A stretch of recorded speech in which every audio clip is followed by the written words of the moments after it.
Hello, I'm Youssef Hamoda, and today I'm talking to Ian Tam. This summer, we've all been feeling the heat. Here in Canada, we've witnessed a record-setting wildfire season, while the rest of the world recorded the hottest summer ever. In all this heat, where does investing fit in?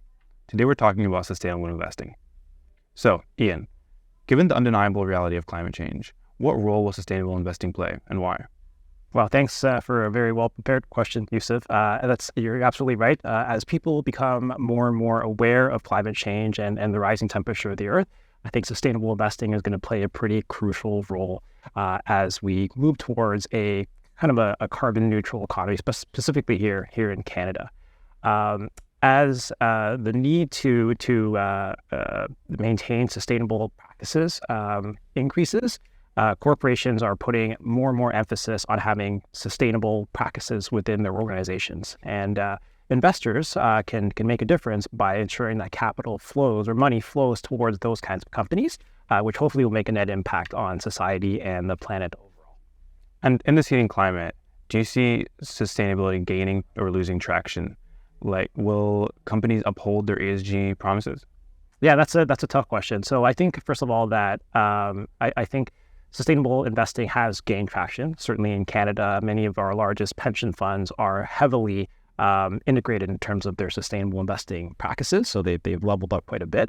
In terms of retail investors like you and me that want to invest in a mutual fund, we're still learning the ropes, right? So many people are still trying to understand what ESG means, just like you did.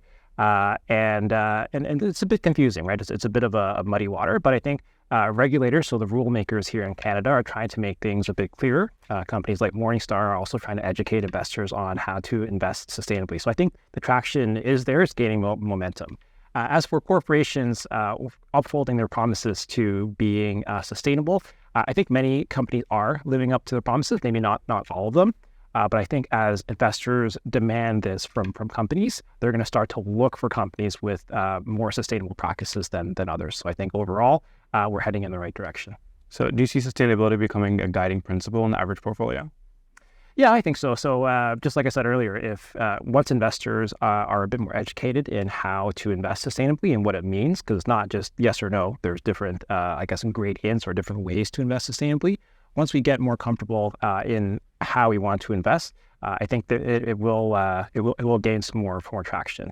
The other element of it that's pretty important is that when we invest, some people want to invest in line with their personal values, and that's important because part of investing is the hardest part of investing is staying invested. And when you're invested in line with what you believe in as a person, your personal beliefs, often that may motivate you to stay invested for longer, which actually treats you better over the long run as an investor. And when keeping these values in mind, often investors can run into a sea of false claims. How can I find companies that are genuinely intent on positive, sustainable practices? Yeah, that's a great question. I think what you're referring to there is a term that many people call greenwashing, right? So when a company promises something and they don't quite live up to those promises. So the best thing to do is probably to do your own research. So companies like Morningstar provide ratings for companies, ESG ratings, as you will. You also want to look for companies or corporations that are quite transparent in what their policies are around sustainability.